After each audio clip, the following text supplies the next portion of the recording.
Biden voted for Trump. I guarantee it. I never saw that dude so happy in his fucking life. He lost. His party lost. Like, yeah. He was happy. When Obama had to shake hands with Trump and do the whole transition thing, Obama looked like, Jesus Christ. Look at Biden. Smile, dude. Man, that's like when your kid gets married. That dude looks like a hairless cat. I just don't understand the White House visit. Now, granted, I'm glad it's a peaceful transition of power, but what happened to the threat of democracy talk? What happened to the fascist talk? By the way, Biden, when they say it, it holds way more weight than me. I'm just trying to figure out, how do you go from he's an existential threat to democracy? So welcome back. Seriously? Yes, I said it and I will repeat myself. If you take politics too close to you or start hating people because of it, this is how you will end up. He has been using that same talking point. Now he is even regretting what he has been doing. They decided to tempt Trump. Oh, he's a threat to democracy. Is this, is that. Okay, they are now shocked to see Trump and Biden sitting on the same place. Okay, imagine you separated with your family, then you see this. How will you feel? According to this tweet, woman calls for Kamala to be made president and use the military to arrest Trump. What if Joe stepped down, makes Kamala 47, then Kamala uses the power the Supreme Court gave? She should go in there with the military and get Trump. So hear me out. Hear me out, y'all. So what if, I've been thinking about this. I think about this stuff all the time. I'm crazy. So what if Joe steps down now, makes Kamala 47, and then Kamala uses that power that the Supreme Court gave her, that almighty presidential power, free to do whatever the hell you want to do.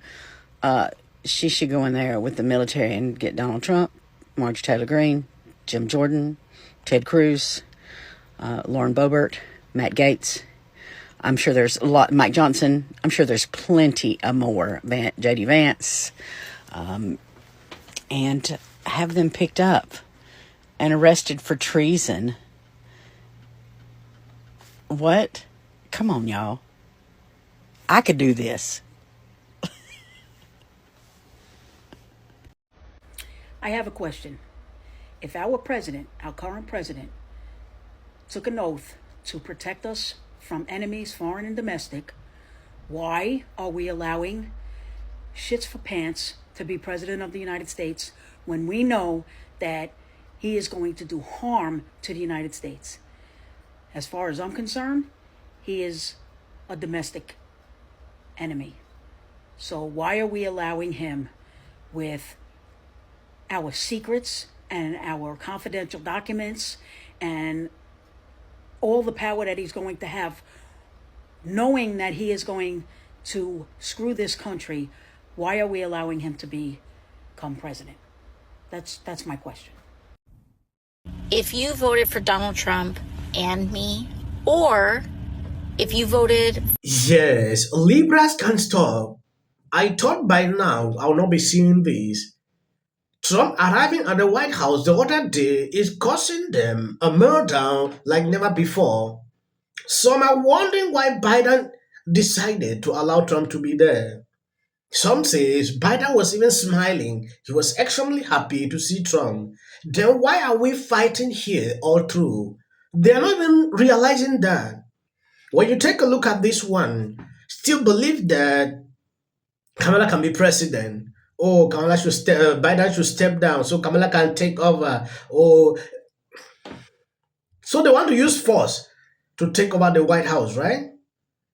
The same thing they have been talking about in 2020. Oh, Trump wanted to take over power. Oh, Trump is they want to do that. What Libras accuse Republicans of doing in 2020 is even worse than what I thought. Some spewing conspiracies everywhere on social media pertaining to this election. I've seen it over and over. The surprising number of people who voted for Democrats down ballot and then checked off Donald Trump for president. That was the case in New York's 14th district. A number of voters cast their ballot for both Trump and one of the House's most progressive Democrats, Congresswoman Alexandria Ocasio-Cortez, better known as AOC. If you voted for Donald Trump and me, or if you voted for Donald Trump and voted Democratic down ballot, I would really love to hear from you. This is not a place of judgment. I'm not gonna like put your stuff on blast or anything like that or dunk on it. That's like genuinely not the intent here. I actually want to learn from you. I want to hear what you were thinking, and I just want to hear from you. Joining me now is the aforementioned Democratic Congresswoman Alexandria Ocasio-Cortez of New York. Okay, AOC, what'd they say? I mean, there's a lot of different things that we saw. I think there's a lot of people. First of all, it's important to note that Democrats, oftentimes when we lose elections, we think that we lost people to Trump. And that is true in circumstances, but they don't look enough at the fact that we also lost people to the couch. Mm-hmm. We have two people that we're running against. So a lot of people say, this is why I voted for you and Trump. And some people say this is why I didn't vote or didn't vote top of the ticket. Right. Skip the top of the ticket, which, by the way, there's been a lot of paranoia about the fact that Democrats were able to win statewide in some places while Kamala Harris lost. And I keep trying to tell people there are voters who go in and either just vote the top, Trump voters who will say, I just want Trump and don't care about Republicans, and the reverse, who say, I'm not voting top of the ticket, but I'll vote everybody else. Right. Yes, AIC is admitting this same AIC, when Trump had a rally in the Bronx, AIC was trashing him on social media. Oh, nobody will come out for you. Nobody will turn out. Nobody will vote for Trump. They are just coming there to see Trump. You know, I saw a lot of videos she put out. Now she's acknowledging that, oh, people actually changed their minds. Voted for Trump. They didn't vote for Kamala. It is shocking to this lady. And it will make her to adjust because along the way, they have been thinking like they have monopoly over people's brain. That is a sense these people usually think. They think they can do anyhow. They will just go there, convince few people, they cast a vote for them. But it is changing. Places where they never thought could go for Trump, they saw it. The reason you see them struggling to go back and observe. Something really interesting, guys. Kevin, let me start with you. So Congresswoman Alexandria Ocasio-Cortez, very progressive New Yorker, she went on Instagram to ask people, looking at the polls and realizing, like, hey, there are hundreds, if not thousands, of people that voted for me in my district and also voted for Donald Trump. Why? But like she asked in a nice way to explain, and some of the response, she's posting the responses, some of them, quote, it's real simple, Trump and you care for the working class. Quote, I feel that you are both outsiders compared to the rest of D.C. and less establishment. Quote, I support you and did this. Felt like I didn't have much of a choice after Biden's administration. What do you think? Well, and some of those notes also struck a chord when it comes to authenticity, right? They talked about being authentic candidates for office. Personally, I don't. I think that a lot of voters really don't like fake people, and they're sick and tired of fake politicians. And so what I actually think is worse is saying something you don't believe. And so if during the entire time in campaign season, you're saying that you're down with trans people or like the LGBT community, and then you lose an election, and then the next day you say all that stuff was wrong. I actually think what people are more upset about is someone was doing something they didn't believe and just saying something. Like, if you actually weren't about that life, why did you campaign as though you were? Do you think Assad is our enemy? Assad is not the enemy of the United States because the Syria cities were the resistance, the core of the resistance. What happened in 2024? You think of a major city in the United States, Donald Trump put up the best Republican performance for a Republican nominee for president in at least 20 years, if not the entire 21st century. We're talking about Chicago, Los Angeles, New York City, San Francisco. Across the map, Donald Trump put up historically strong numbers for Republican candidate, for president, in places that, truthfully, if you had asked me 8 years ago, I would have never thought possible. Look at a map of New York City. They are shocked. to see that this is happening.